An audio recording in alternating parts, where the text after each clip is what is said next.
Dalawang hardware sa lungsod ng Valenzuela ang ipinasara. Nagbebenta umano sila ng solvent sa mga bata.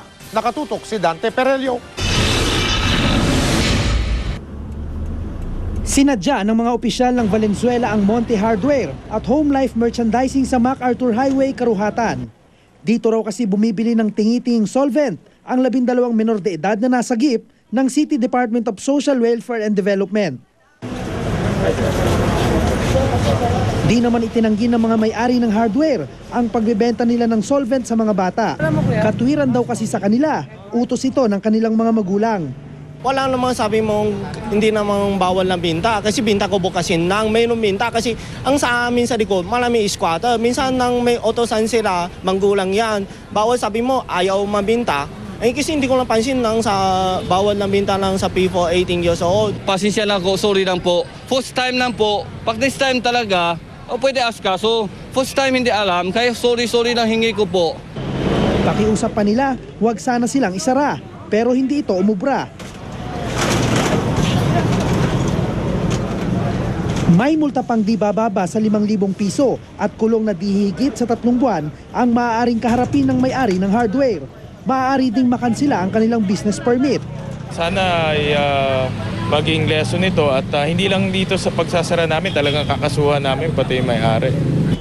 Simula pa lamang daw ito ng kampanya ng lokal na pamahalaan laban sa mga establishmentong lalabag sa ordinansa.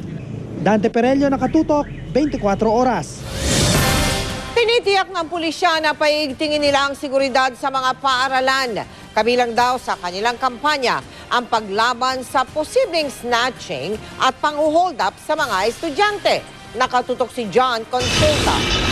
Magkahalong saya at kabaraw ang nararamdaman ng 4th-year mass comm student na si Gert, di niya tunay na pangalan, sa pagsisimula ng klase. Bukod kasi sa 3 beses na naging biktima ng snatchers, di raw niya malilimutan ang tromang dinanas nang ma-hold up sa U-Belt pasado alas 3 ng hapon habang papasok sa klase nitong nakaraang semestre. Nakabayalan nila ako na kunyari kaibigan nila ako. Tapos yun, tinutukan na nila ako ng kutsilyo. Tapos hinihingi nila sa akin yung cellphone ko tsaka yung wallet ko. Pinapahubad sa akin yung damit ko. Just natakot ako kasi malayo pa yung uuwian ko eh. Sa isinagawang Campus Security and Safety Conference ng Management Association of Security and School Officials sa NCR o MASO, kasama ang Commission on Higher Education o CHED at PNP, lumabas na ang tumataas daw na krimen laban sa mga estudyante tulad ng snatching at hold-up ang ikinababahala ng mga eskwelahan sa University Belt. Sila po ay laging biktima po ng nai-snatch sa naaanuan po ng mga bag. Wala naman po kasing kaming makikita na naka-standby na pulis po doon. Pagtitiyak ng PNP, paitingin nila ang seguridad sa Oplan Balik Eskwela. Handa na raw silang tugunan ang pangangailangan ng halos 30 milyong estudyante sa buong bansa. Kasama na raw dito ang kampanya laban sa snatching, mugging at robbery hold-up. Dapat meron police assistance center. Kung po pwedeng doon sa mga tahimik na lugar, katulad dito sa Krame, baka po pwede po yung gwardiya namin, security guard na, para yung mga pulis po ma-deploy din namin sa baba. Ito na po yung mga ibang mga bagay na pinag-aaralan namin na posible pong pwedeng gawin. Pakiusap lang ng PNP sa mga eskwelahan. Higpitan din ang kanilang seguridad. Ipatupad ang no ID, no entry policy, paggamit ng metal detectors, at paglalagay ng CCTV. Pakikilusin din daw ang civilian volunteers. We're trying to remind all the schools to take these precautions because you're not only handling the internal problems within the school, but you have to look also at the environment outside. Dapat rin daw alam ng school personnel ang numero ng pinakamalapit na police station para sa mabilisang pag-report ng anumang insidente. Umaasa ang mga magulang at lalo na ang mga estudyante na sana raw ay hindi magdingasgugo ng ating kapulisan sa pagbibigay ng proteksyon at seguridad sa oras na magsimula na ang araw ng pasukan. John Consulta, Nakatutok, 24 Oras. Hindi po may kakailangang kulang pa rin ang mga pasilidad para sa mga grupong katutubo, lalo na yung mga naninirahan na malayo sa kabiasnan. Pero dahil sa tinatawag na mobile teacher, unti-unti na silang nabibigyan ng edukasyon. Natuturuan na lang hindi lang mga bata, kundi pati ang mga nakatatandang dumagat, magbasa, magsulat at magbilang. Nakatutok si Claire Devlin.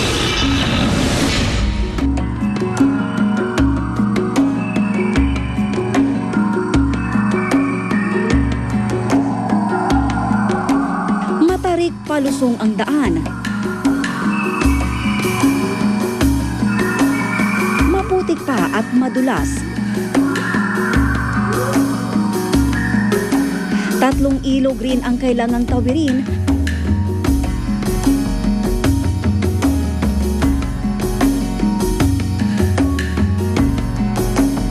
at dumaan sa tila nabubulok ng hanging bridge.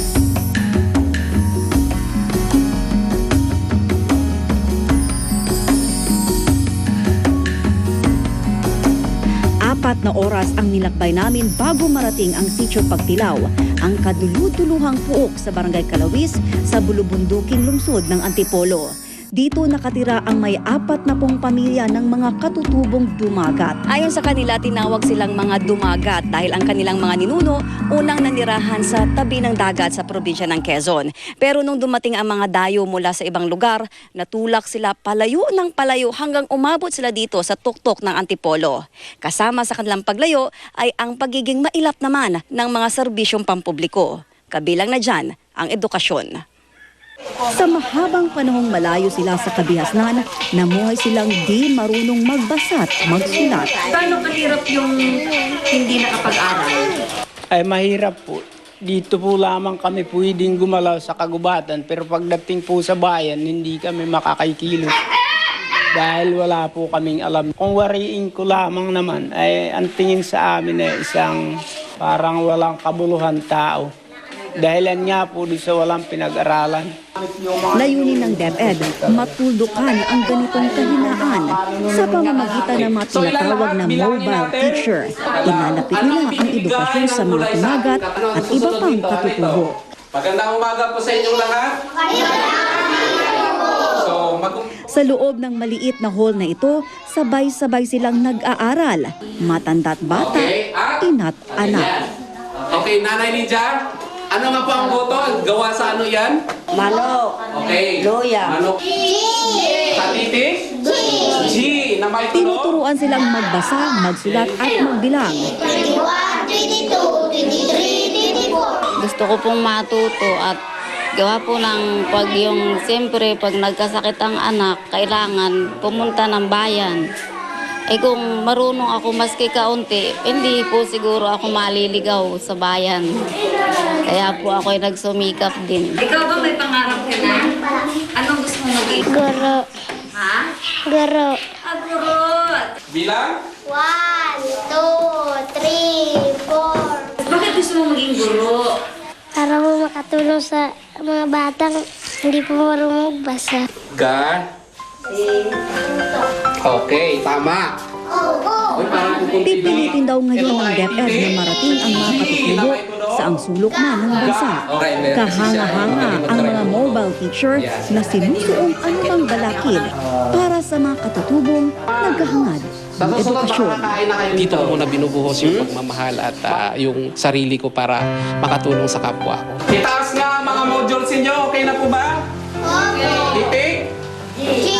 Mission, vocation at passion. Sa loob ng mahabang panahon, naging biktima sila ng diskriminasyon at pangungutya mula sa ibang tao. Pero salamat sa edukasyon, nabuhayan ang kanilang loob at nagkaroon ng tiwala sa sarili.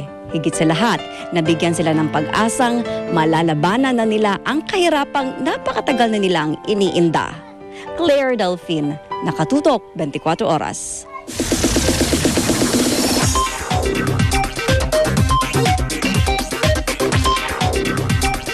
Hindi man nakuha ng dugong Pinoy na si Jessica Sanchez ang titulong American Idol, kaliwat kanan naman ang kanyang TV guestings. This time, bumida naman si Jessica sa Today Show, ang #1 morning show sa Amerika.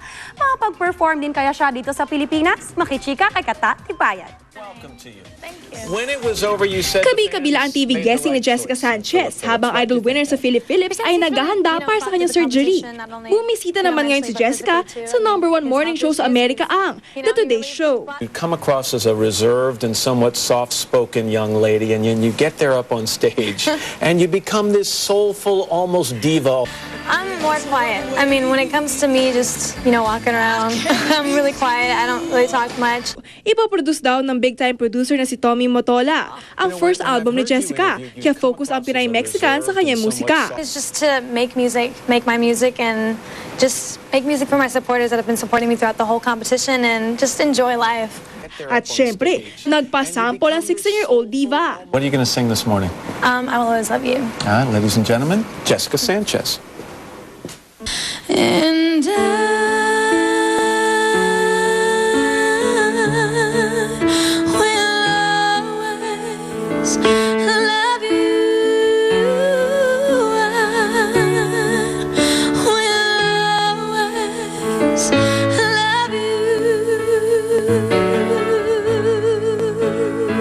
Bumirit din sa And I'm Telling You I'm Not Going. so darling, there's no way. No, no, no, no way. I'm living without you. I'm not living without you. See, there's just no way. There's no way. Pagkatapos ng TV guesting, game si Jessica na nagpa-picture at pumirma ng autograph with fans. Kwento na AI runner-up, mas naging busy raw siya ngayon tapos na ang kompetisyon. It's been insane. I mean, everything is the same except for the part where they're judging us. The busy schedule has just got even worse, but it's so much fun, and I feel like so free and open. I can make my own music now. Paano naman kaya nakikita ni Jessica ang sarili niya after 5 years? Hopefully, still doing this and being, a little more out there.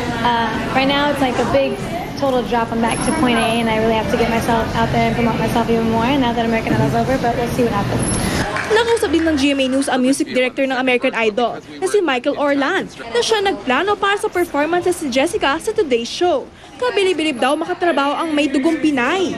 She has the greatest work ethic of anybody. She would just go, we teach her something, we change something up, she'd go with her tape recorder and learn it and come back 10 minutes later and she'd have it down perfect. Hindi pa raw sigurado ni Jessica kung pupunta siya dito sa bansa para mag-perform. Kasunod ng usap-usapang mag-front act daw siya sa posibleng concert ni Jennifer Lopez sa November. Tila wala pa namang anunsyo kung magtutour si Jessica kasamang kapwa AI finalist sa Pilipinas. Well, I'm going on tour. I'm not sure if the tour is going to the Philippines. I love you guys so much. Thank you for all the support. Hope to see you guys soon. Napapanood ang The Today Show sa Talk TV. Katatibayan updated sa showbiz happenings. Ilang mga aksyong eksena na kinunan sa Pilipinas kasama sa trailer ng The Hollywood movie The Bourne Legacy. Tutukan yan sa pagbabalik ng Chika Minute. Abangan! Mag-asawang Manny at Chinky Pacquiao nagkwento kung paano nasagip ng pananampalataya ang kanilang pagsasama. Sa Australia, mga tupang sakay ng tumagilid na truck nahulog mula sa tulay. Ang ilan nasagasaan ng mga nabiglang motorista.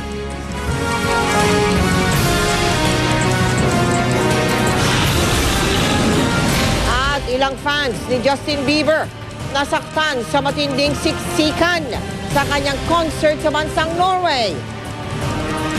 Walang patid na pagtutok dito sa 24 oras.